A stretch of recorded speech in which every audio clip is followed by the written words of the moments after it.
The first time Ira Morgan killed a man, he was 17 years old, and he did it with his father's old cap-and-ball revolver, standing over the ashes of the only home he had ever known.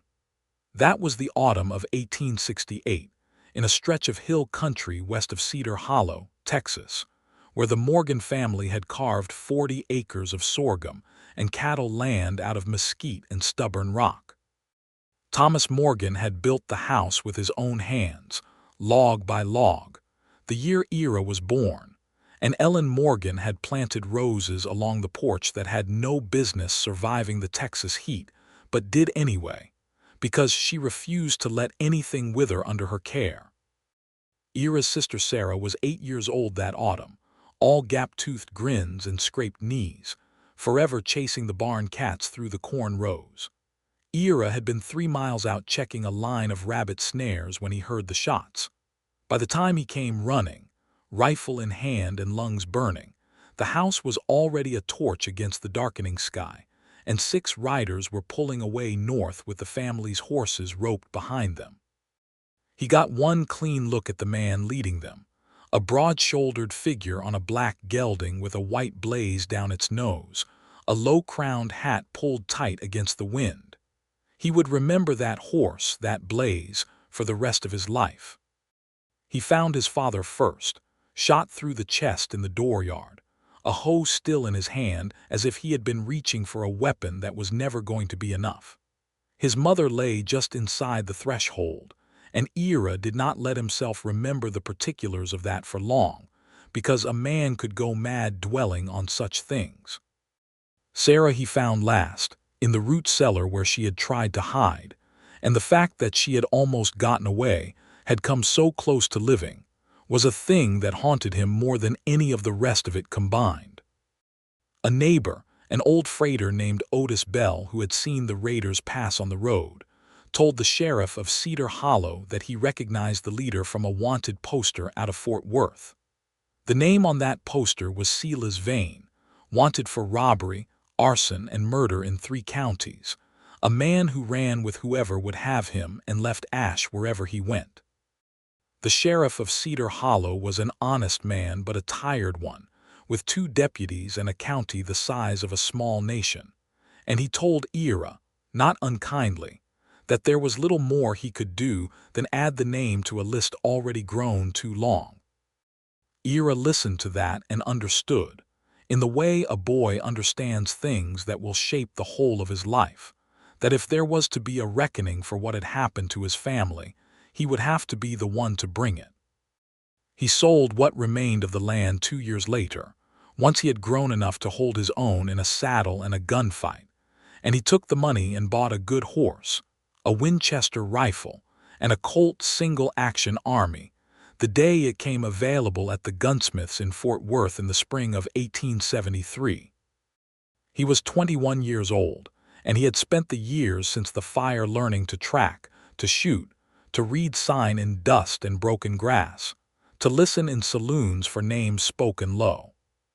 He hired on as a scout for a cattle outfit moving beeves up the Kishom Trail, then rode for a spell with a deputy marshal out of the Indian Territory who taught him patience, and every dollar he earned and every skill he learned went toward a single purpose, sharpened over years into something as hard and true as a blade. He was hunting Silas Vane, and he meant to find him.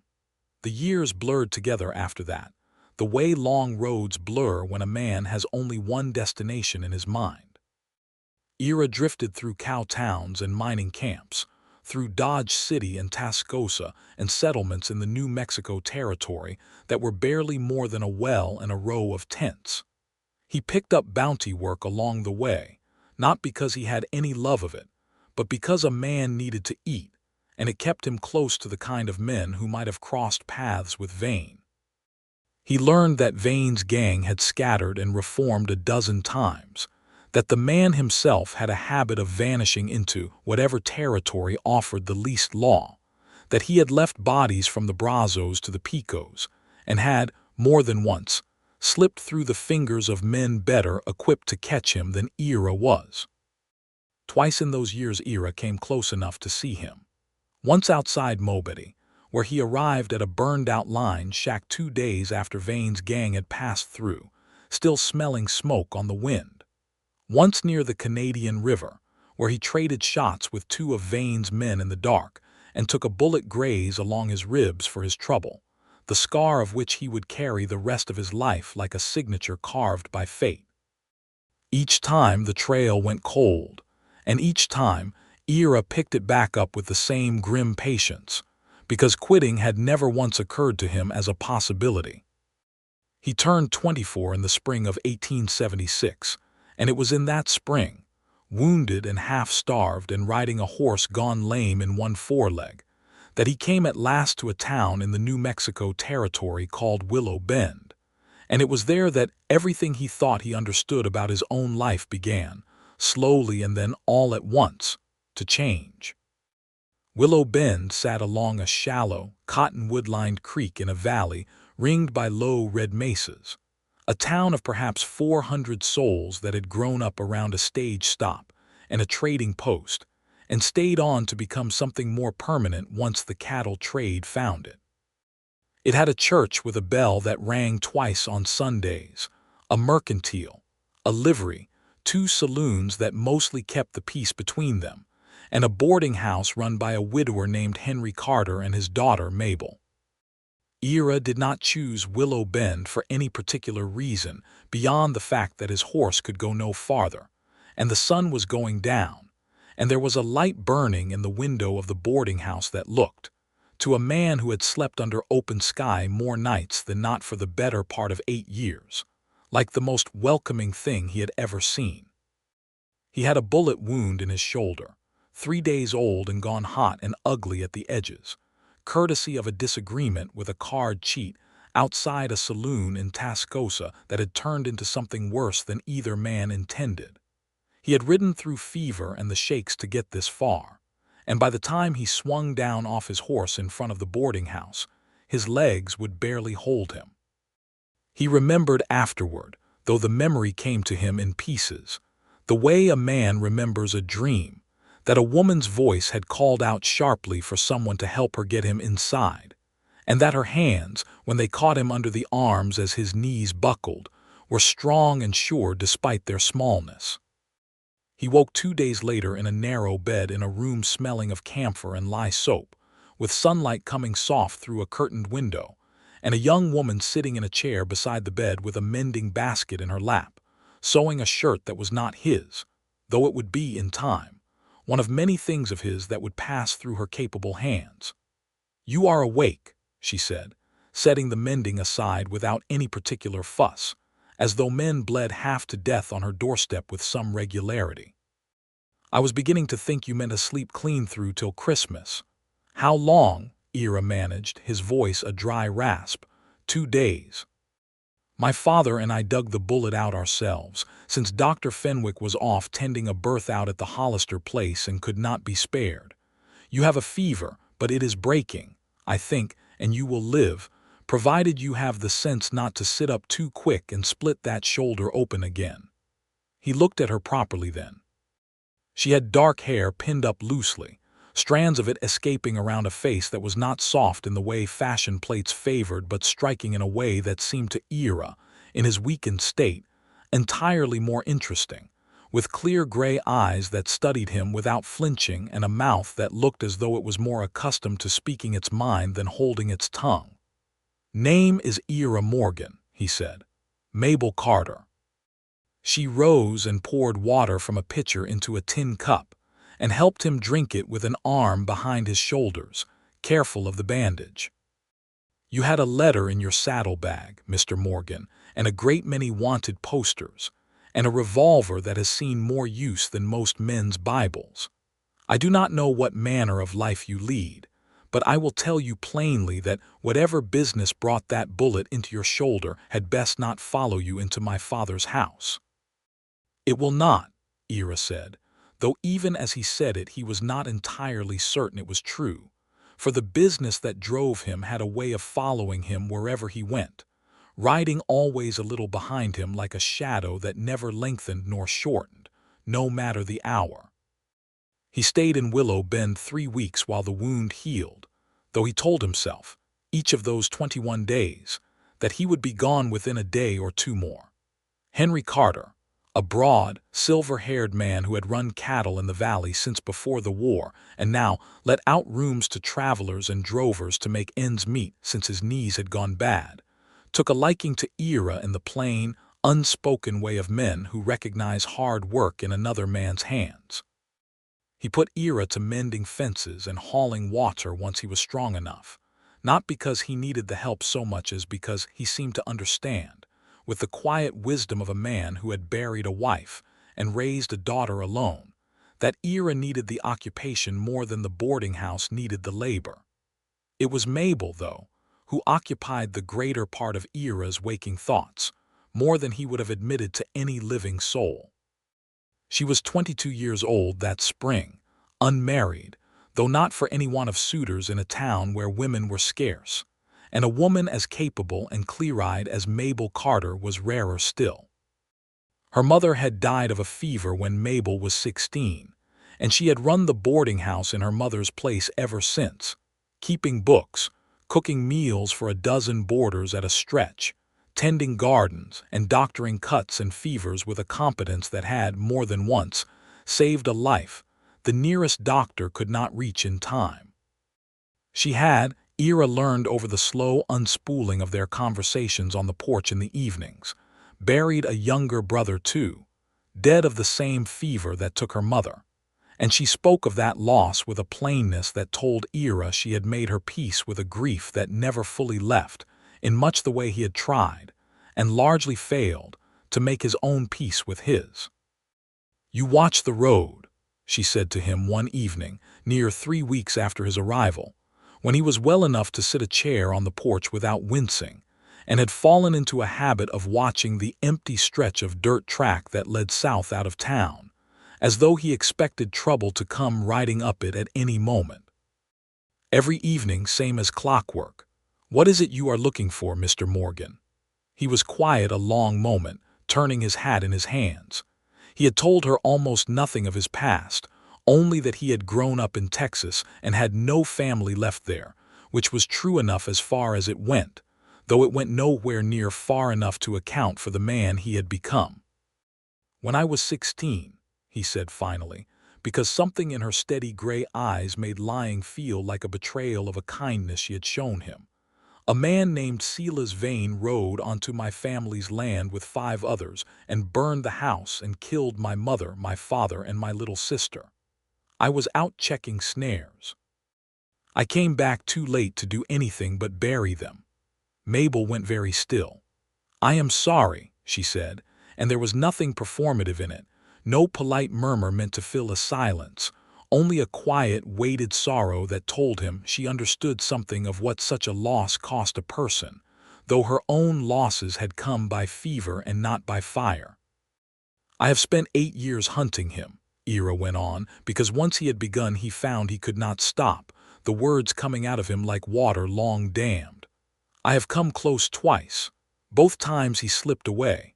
I do not know that I would recognize peace any more if it walked up and shook my hand. I only know the hunting." "And when you find him," Mabel said, "what then?" Ira looked at his hands. "I have thought on that for 8 years and I still could not tell you rightly. I used to think I knew. Now I am not so certain." She did not press him further that evening, only reached over and laid her hand briefly atop his, a small gesture, warm and unhurried, and it struck Ira with the force of something he had not felt in longer than he could remember, a feeling that there might yet be something in this world worth wanting beyond the cold satisfaction of vengeance finally taken. He left Willow Bend a week later, once his shoulder had healed enough to bear the weight of a saddle, and he told himself, riding south with his newly shod horse under him, that he was merely resuming the life he had always led. But he found in the weeks that followed that his thoughts turned back toward that porch, and that steady gray gaze far more often than they turned toward Silas Vane, and it troubled him, because he had built his whole life on a single purpose, and he did not know what manner of man he would be if that purpose ever came loose from its moorings. He picked up a trail that summer, A rumor from a barkeep in Las Cruces that a man answering Vane's description had been seen buying supplies near a played-out silver camp in the Arizona territory called Cañada Seca, and Ira followed it the way he had followed 100 such rumors before, most of which came to nothing. This one, too, came to nothing, though it took him 4 months and cost him a horse to a rattlesnake and nearly his life to a flash flood in a slot canyon before he gave it up as another dead end.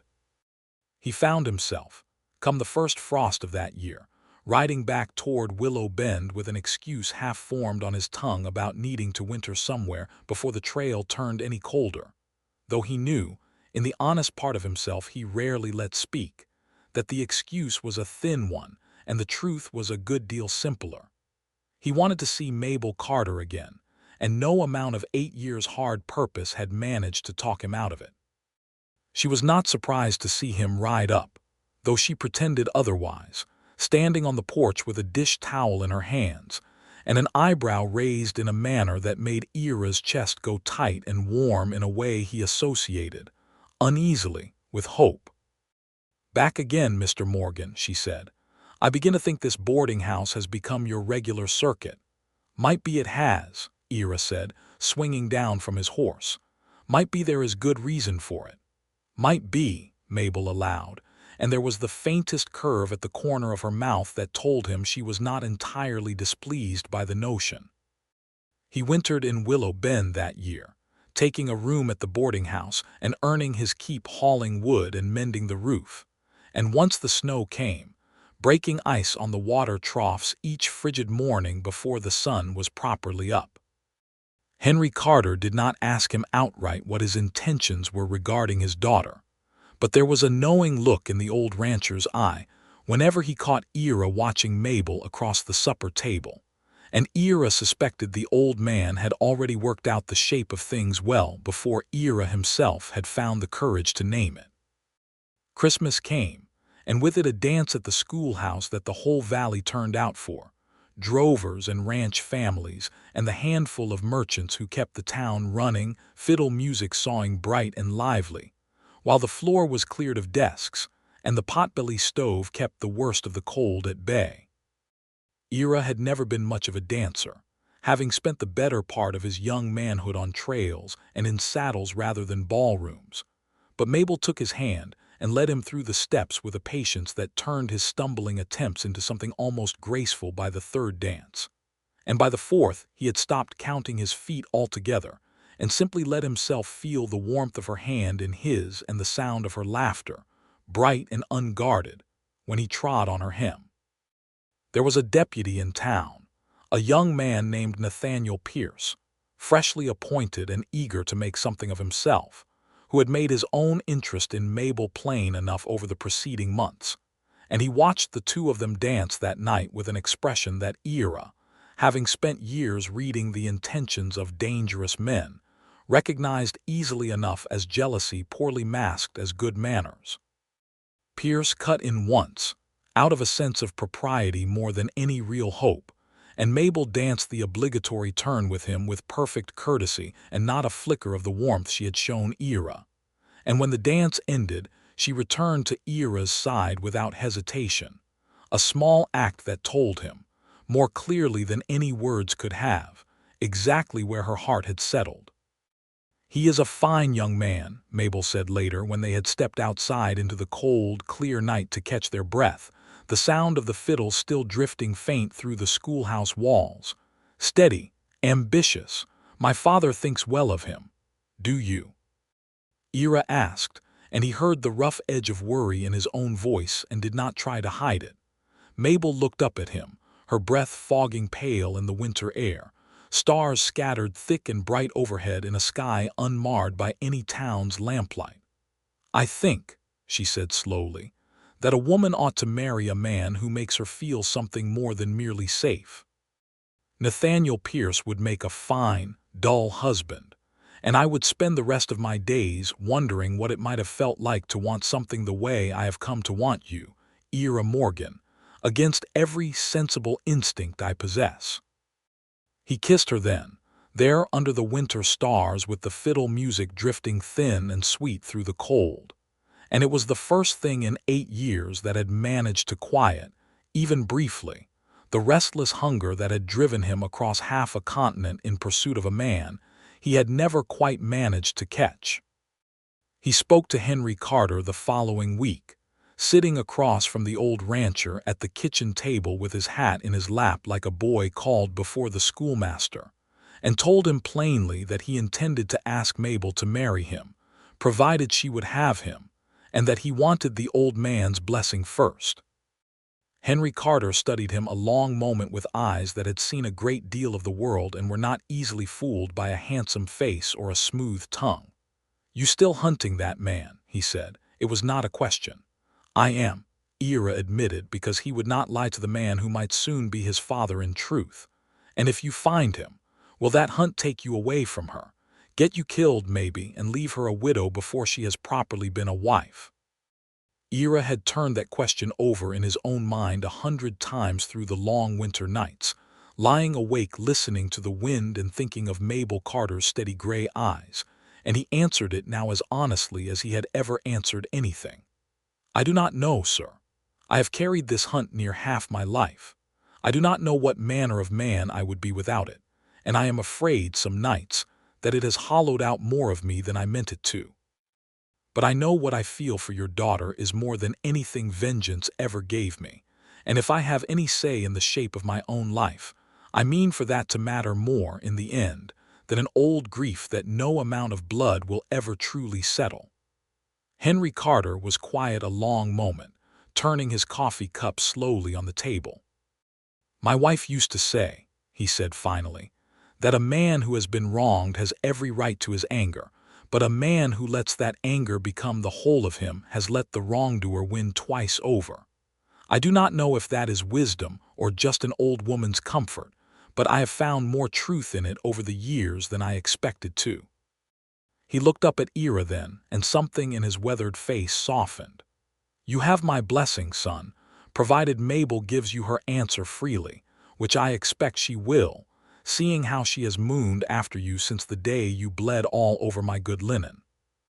Ira asked her that same evening on the same porch where she had first asked him what he watched the road for, and Mabel Carter, who was not given to tears as a rule, cried anyway when she said yes, and Ira found that he did not mind at all, because some feelings, he was learning, were too large to be contained by pride alone. They set a date for the following spring, once the roads would be clear and travelers could come from the outlying ranches for the wedding, and for a handful of months that winter and into the new year of 1877, Ira Morgan allowed himself something he had not permitted himself in 8 long years: the simple, unguarded happiness of a man building a future rather than chasing down his past. It could not last, of course, though Ira did not know that yet. On the cold February morning, when a stranger rode into Willow Bend asking after him by name. The stranger was a grizzled bounty man named Cassius Reed, whom Ira had crossed paths with twice before in the course of his hunting years, a man who traded in information as readily as he traded in warrants. He found Ira at the livery, currying his horse, and came straight to the point in the manner of a man who had ridden a long way and did not care to waste further time on pleasantries. "Sela's vain," Reed said, without preamble. "Word is he has gone to ground near a mining camp called Silver Fork, up in the Arizona Territory, north of the Gila. Been there the better part of a year, they say, calling himself something else, keeping his head down. I heard you were still asking after him, so I came to tell you, seeing as how the reward on his head has grown considerable since the bank job in El Paso last summer." Ira's hands went still on the curry brush. For 8 years he had chased rumors that led nowhere, and now, in the very season he had finally allowed himself to hope for something other than the hunt, here was a lead that had the ring of truth to it, delivered by a man who had no particular reason to lie. "You are certain," Ira said, "certain as a man can be who was not there himself, but I trust the fellow who told me, known him 20 years.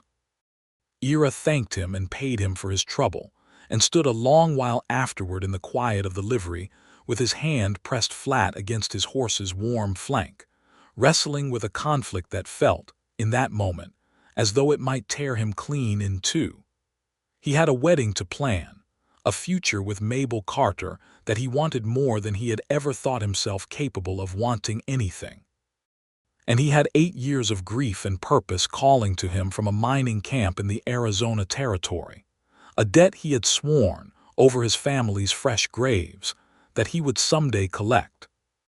He told Mabel that night, sitting with her on the porch swing in the cold February dusk, her hands wrapped around a cup of coffee gone half cold from disuse as she listened. "You mean to go," she said when he had finished. "I have to," Ira said, and hated how thin the words sounded even as he spoke them. 8 years, Mabel. I have looked for this man 8 years. If I let this pass and do nothing, I do not know that I could live with myself, nor do I know that I would make you much of a husband, carrying that unfinished business the rest of my days like a stone in my boot."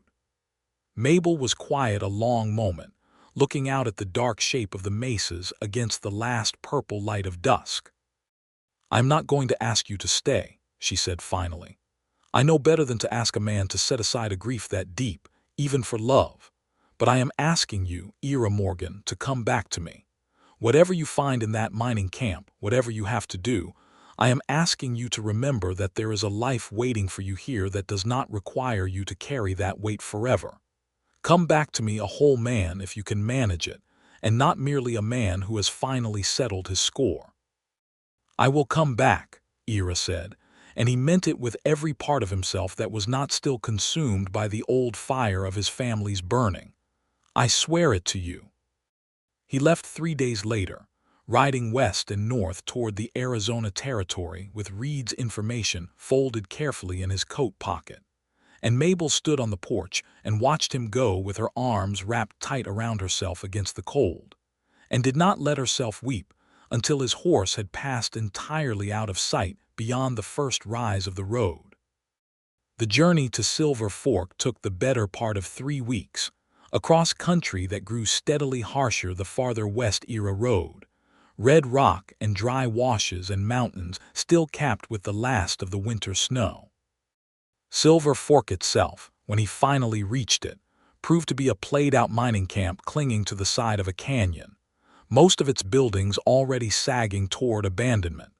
The silver vein that had briefly promised fortune to a few hundred hopeful men having given out 2 years before, and taken most of the population with it when it went.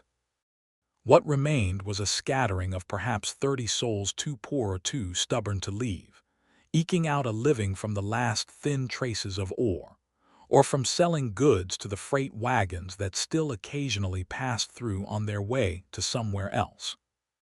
Ira spent 2 days in Silver Fork asking careful questions in the manner he had long since perfected, questions that did not announce themselves as a hunt but gathered information all the same. And on the second evening, in the camp's single remaining saloon, a toothless old prospector who had clearly enjoyed more whiskey than was good for him let slip that there was a man living alone in a shack up the canyon who kept to himself, went by the name of Silas Bell, and had, some months back, taken in a granddaughter whose mother had died of the fever that swept through the camp the previous summer. Silas Bell. Ira turned the name over in his mind and felt something cold settle into his stomach, because Vane was a man clever enough to know that a name half-changed was less likely to draw notice than a name invented whole from nothing. And Bell was, Ira remembered with sudden clarity, the surname of the neighbor, Otis Bell, who had first identified Vane to the sheriff of Cedar Hollow all those years ago. Whether Vane had chosen the name from some twisted sense of irony or simply because it was the first name that came to mind, Ira could not say, but the coincidence was enough to set his instincts humming with certainty. He found the shack the following morning, a low structure of mud brick and scavenged timber set back against the canyon wall, a thin curl of smoke rising from its chimney into the cold, clear air. He tied his horse a quarter mile off and approached on foot, his rifle in hand. his heart beating with a strange, heavy calm that felt almost like the eye of a storm. 8 years of fury and grief compressed down into a single point of terrible stillness. He had imagined this moment 10,000 times in the years since Cedar Hollow. He had imagined gunfire, a fair fight or an unfair one. Vane's blood finally spilled to answer for the blood he had spilled first. He had not imagined, not once in all those years, what he actually found when he pushed open the door of that shack with his rifle raised. Silas Vane was an old man. Ira had known, in the abstract way a man knows facts without feeling them. That time had passed, that Vane would be older now than he had been that terrible autumn in Cedar Hollow. But knowing it and seeing it were entirely different things. And the man who sat in a rough chair by the small fire, startled half out of his skin by the sudden intrusion, bore only a ghostly resemblance to the broad-shouldered rider on the black horse that Ira had carried in his memory for 8 years. This man was thin, his hair gone entirely white, his hands, when he raised them in a gesture of surrender, trembling with what Ira recognized, even in that charged moment, as the palsy of serious illness rather than simple fear. A little girl, perhaps 5 years old, sat on the floor near the fire with a rag doll clutched to her chest, staring up at Ira with enormous frightened eyes. "Silas Vane," Ira said, and his voice came out rougher than he intended, thick with the weight of 8 years finally arriving at their destination. The old man's face went the color of ash. "I do not know that name," he said, though the lie was thin and both of them knew it. "Do not," Ira said. "Do not lie to me, not now. I have hunted you across 4 territories in 8 years to stand in this room. I know your face. I have carried it behind my eyes since I was 16 years old, since the night you rode onto my family's land and left them dead and burning behind you. Thomas Morgan, Ellen Morgan, Sarah Morgan, who was 8 years old and hid in a root cellar and it did not save her. I am their son. I have come to collect what is owed." The little girl began to cry, a thin, frightened sound, and old Vane reached for her instinctively, drawing her against his side. And the gesture, so plainly protective, so utterly at odds with the monster Ira had built in his mind across 8 years of hunting, threw him off balance in a way no weapon could have managed. "I remember Cedar Hollow," Vane said, and his voice, when it came, was hoarse and broken, an old man's voice entirely stripped of whatever swagger it might once have carried. "I have not forgotten it, boy, though God knows I have tried. I was not the one who fired on your family. That was Jake Culler, my second, a man with a taste for cruelty I never had the stomach to match, though I will not stand here and claim my hands were clean, for I led that raid and I did nothing to stop him, and the blood is on me as much as him, whatever comfort that distinction offers either of us." "Where is he now?" Ira demanded. "This Culler. Dead these 6 years, hanged in Yuma for a killing in a saloon that had nothing to do with your family at all. I have carried the rest of it alone since then, and it has eaten me from the inside out surer than any bullet could have, if that is any comfort to you, which I expect it is not." Ira's rifle had not wavered, though his arms had begun, very slightly, to shake. "You expect me to believe you have spent 8 years in torment over what you did to my family." "I do not expect you to believe anything," Vane said. "I only tell you what is true. I have a sickness in my lungs, the doctor in Prescott tells me, that will carry me off inside a year, likely less. I took in my granddaughter Ellie after her mother, my own daughter, died of the fever last summer, because there was no one else left to take her, and I have spent what months God has seen fit to leave me trying to be some manner of decent to this child before I go, as some small measure against the ledger of everything I have done wrong in this life. It will not balance the scales, boy.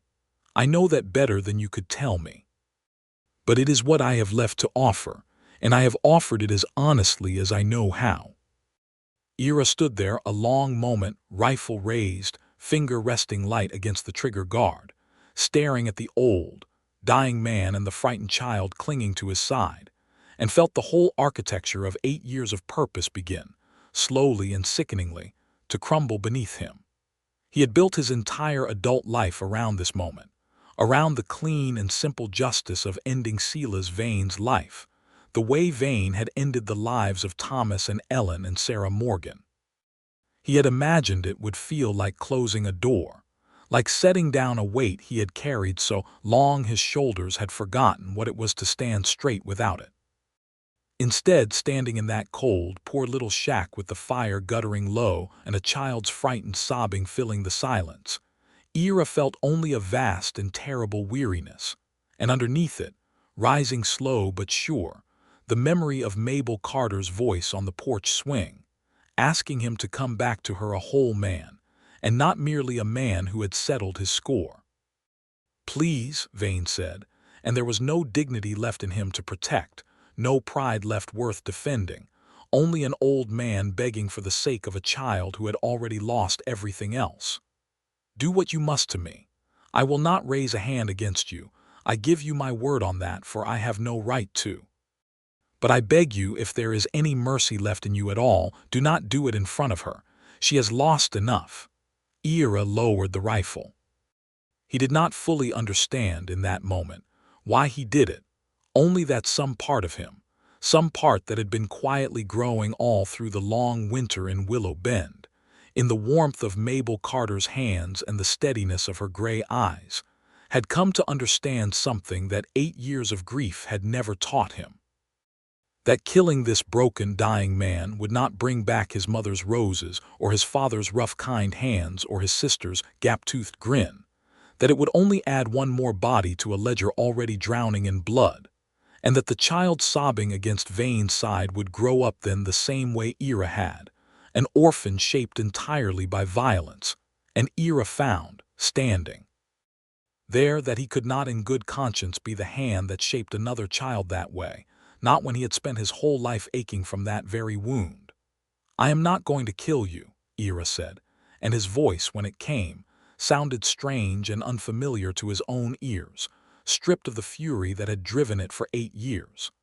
"But you are going to answer for what you did in a court of law before God and whatever years you have left. There is a marshal in Prescott. I mean to see you delivered to him, and you will stand trial for Cedar Hollow and whatever else the law can prove against you, and if you die before that trial comes, you will die knowing you were made to answer, rather than dying quiet and comfortable in a shack in the mountains as though none of it ever happened." Vane's face crumpled, and for a moment Ira thought the old man might weep. "And the child," Vane said, his voice cracking. "What becomes of Ellie?" Ira looked at the little girl, who had stopped sobbing and was watching him now with the wide, wary eyes of a child who has learned, too young, that the world contains more danger than kindness. Something in that look struck him harder than any blow could have, calling up, unbidden, the memory of his own sister's face, and he felt the last of his fury drain away, replaced by something quieter and infinitely more complicated. "I will see she is looked after," Ira said, surprising himself with the words even as he spoke them. "There are good people in Willow Bend who would not turn away a child in need. I will not let her be thrown to the county poorhouse for your sins, old man, though God knows you have earned no such mercy for yourself." They rode to Prescott 3 days later, Vane bound but not harshly, his failing health enough of a restraint on its own, the child riding before Ira on his own horse, wrapped in his coat against the mountain cold. Ira delivered Vane to the territorial marshal's office with a full account of what he knew, written out in his own careful hand and sworn before witnesses, and the marshal, a weathered veteran named Colton Briggs who had heard 1,000 such stories in his years of service, looked at Ira with something like respect when he had finished. 8 years hunting a man," Briggs said, "and you bring him in alive to stand trial rather than putting a bullet in him where he sat. That is not a thing I see often, Mr. Morgan, in men who have suffered what you have suffered. I do not know that I have entirely made peace with it," Ira admitted, watching through the barred window as Vane was led toward the small stone jail behind the marshal's office, an old man's shuffling steps carrying him toward whatever judgment the law would finally render. "But I have made peace with the notion that ending his life would not have ended my grief. I carried that grief 8 years thinking it would only be satisfied by his blood. I have come to understand it wanted something else from me instead. Vane stood trial that summer in Prescott, and the evidence Ira had gathered across 8 years of hunting, combined with testimony from other victims of the old gang's raids who came forward once word spread that Vane had finally been caught, was more than sufficient to convict him on charges of murder and arson, among others. The judge, weighing Vane's advanced age and failing health against the gravity of his crimes, sentenced him to life imprisonment rather than the gallows, a sentence Vane was not destined to serve for long, as the sickness in his lungs claimed him within the year, dying in a territorial prison cell in the winter of 1878, a fact Ira learned of by letter, and received with a complicated grief that was, at last, something closer to peace than anything he had felt in the 8 years preceding it. Little Ellie came back to Willow Bend with Ira that spring of 1877, a frightened, quiet child of 5 who flinched at loud noises and slept fitfully for months. And it was Mabel Carter, more than anyone, who coaxed the child slowly back towards something resembling an ordinary childhood, sitting with her each evening over supper, teaching her to braid doll's hair and to read simple words from a primer. Until the flinching softened into something like trust, and the nightmares grew farther apart. Ira had ridden back into Willow Bend that April with the girl before him in the saddle, uncertain of his welcome, uncertain whether the man who returned bore any resemblance to the one Mabel had watched ride away 2 months before. He found her in the garden behind the boarding house, turning the soil for spring planting, and she straightened at the sound of his horse and stood very still, watching him approach with an expression he could not quite read. "You came back," she said, when he had dismounted. "I told you I would. You did not tell me you would bring a child." Ira looked down at Ellie, who peered out from behind his leg with wide, uncertain eyes, and then back at Mabel. "Her name is Ellie. Her grandfather was Silas Vane. Her mother died of a fever last summer, and there was no one else to take her in, and I did not have it in me to leave her to the poorhouse, not after everything. I do not know what right I have to bring this to your doorstep, Mabel, but I did not know where else in this world such a child might find kindness if not here." Mabel was quiet a long moment, studying the frightened little girl with an expression that shifted slowly from surprise into something gentler. She crossed the garden and knelt down in the dirt so that she was at eye level with the child, and held out her hand, not forcing anything, simply offering. "Hello, Ellie," she said softly. "My name is Mabel. Are you hungry? I have just taken a pan of biscuits from the oven, and I could use some help deciding whether they came out right." Ellie looked up at Ira uncertainly, and Ira nodded, and slowly, tentatively, the girl took Mabel's offered hand and allowed herself to be led toward the kitchen door. And Ira stood in the garden watching them go, and felt something in his chest that he did not have words for at the time, though he would come, in later years, to understand it as the precise moment he knew beyond any doubt that Mabel Carter possessed a heart large enough to encompass whatever the world saw fit to place before her, and that he intended to spend the whole of his life grateful for the privilege of loving her.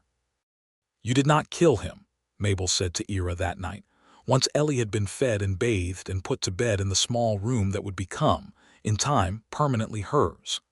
"No," Ira said. "I stood there with my rifle raised and every reason in the world to pull the trigger, and I found I could not do it. He was an old, dying man trying, in whatever broken way he could manage, to do right by a child he had left in this world. I do not know if that redeems what he did to my family. I do not think it does, not fully. But I could not make myself become, in that moment, the same manner of man who had taken everything from me. I would have carried that the rest of my days, Mabel, heavier than any grief I have carried yet." Mabel took his hand across the kitchen table, her thumb tracing slow, gentle circles over his knuckles. "I am proud of you," she said, "though I suspect you do not entirely believe yet that you deserve to hear it. 8 years is a long time to carry a single purpose, Ira. It takes a stronger man to set it down than to see it through to blood. I did not set it down entirely, Ira said. He will answer to the law for what he did. I could not simply let it go unaddressed. But I would not be the one to end his life, not when ending it would have solved nothing and cost that child in there sleeping easier tonight than she has in months, the only family she has left in this world. Then you have found something wiser than vengeance, Mabel said. I do not know that everyone manages that in a lifetime. Most men who carry what you carried would have let it consume them whole. It nearly did, Ira admitted. I think it would have, if I had not ridden into this town half dead and found you sitting beside my bed with a mending basket in your lap, looking at me as though I were a person worth saving rather than merely a wounded stranger. Mabel smiled then, the first full, unguarded smile he had seen from her since his return, and reached up to touch his face. "Well," she said, "I have always had a weakness for lost causes, Mr. Morgan. It appears to have served me well in your particular case." They were married the first Saturday in June of 1877, in the little church with the bell that rang twice on Sundays, with the whole valley turned out to witness it.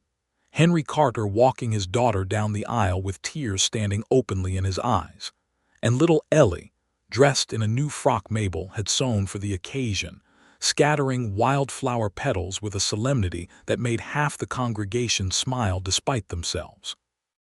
Deputy Nathaniel Pierce, who had long since made his peace with the direction of Mabel's heart and gone on to court and eventually marry a rancher's daughter from a neighboring valley, stood among the well-wishers and offered his sincere congratulations, bearing no ill will toward the man who had won what he himself had hoped for. The ceremony was simple, as most weddings in that time and place tended to be, but Ira would remember it, all his life, as the finest afternoon he had ever known, standing before the pastor with Mabel's hand in his, the light coming warm and golden through the church windows, her gray eyes bright with tears and laughter both as she said her vows in a clear, steady voice that carried to the very back pews. "I, Mabel Carter, take you, Ira Morgan," she said, "to be my husband, to walk beside you through whatever this life brings, the sorrows as well as the joys, and to build with you a home built not on what has been lost, but on what we choose together to make of what remains." Ira's own voice caught, when it came his turn, thick with an emotion he had not expected and did not try to hide. "I have spent the better part of my life," he said, "chasing after ghosts. I did not think for a long while that I had it in me to want anything beyond settling an old score. You have shown me otherwise, Mabel Carter, and I mean to spend every day I have left proving myself worthy of the life you have given me the courage to want." They settled on a modest spread of land just outside Willow Bend that Henry Carter helped them secure, close enough to the boarding house that Mabel could still help her aging father with the accounts and the heavier chores, far enough to be their own place, their own beginning. Ira worked the land and ran a small herd of cattle, building the sort of steady, honest life he had once believed had been burned out of his future entirely that terrible autumn in Cedar Hollow, and Mabel kept their house and raised Ellie as though the child had always been her own. And in time, as the years turned over one into the next, the frightened 5-year-old who had flinched at loud noises grew into a bright, laughing girl who called Mabel Mama, without any hesitation at all, and Ira, Papa, with a devotion that healed something in him he had not known was still capable of healing. The valley was not free of hardship in the years that followed, for the frontier rarely offered anyone an easy road. There were dry seasons that tested the herd, a bout of scarlet fever that swept through Willow Bend in the winter of 1879 and took 2 children from families they had come to know well. A night in 1880 when rustlers ran off a dozen head of cattle and Ira rode out with the sheriff's posse to recover them, exchanging gunfire in the dark that left him with a graze along his forearm and a healthy respect for how close a man could still come to losing everything he had built, even after laying down the weight of his oldest grief. There was, too, the quieter, harder work of simply building a marriage, of learning each other's moods and silences, of the arguments that came, as they come to every couple, over money and worry, and the small frictions of two strong-willed people sharing a single roof. Arguments that never once, in all their years together, sent either of them to bed without making peace first. For both had lost too much in their lives already to let pride cost them more. But there was joy in far greater measure than hardship, the steady, accumulating joy of a life built with intention rather than merely survived. In the spring of 1878, Mabel gave birth to a son, whom they named Thomas after Ira's father, a sturdy, dark-haired boy who grew up chasing chickens through the dooryard much as Ira's sister Sarah once had. And Ira found, holding his son for the first time in the lamplit quiet of their bedroom, that some deep and long-buried wound in him finally, fully closed. 2 years after that came a daughter, Ellen, named for Ira's mother, a fair-haired, serious child who took after Mabel in her steady, clear-eyed way of regarding the world. And 3 years after Ellen came a second son, Henry, named for the grandfather who doted on him shamelessly and taught him to ride before he could properly walk. Ellie Vane, who came in time to be known simply as Ellie Morgan, having taken the family name as her own, once she was old enough to understand and choose it, grew into young womanhood in that valley surrounded by more love than her earliest years had ever promised her. And she would say, in later years, to anyone who asked how she had come to be raised by the very man whose family her grandfather had wronged, that it was the strangest and finest mercy she had ever known.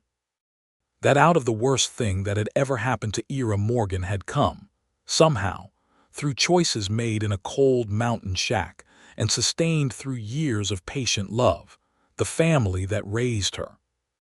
Ira never fully stopped thinking of Cedar Hollow, of the roses his mother had coaxed to bloom against all sense in that harsh country, of his father's rough, kind hands, of Sarah's gap-toothed grin chasing barn cats through the corn.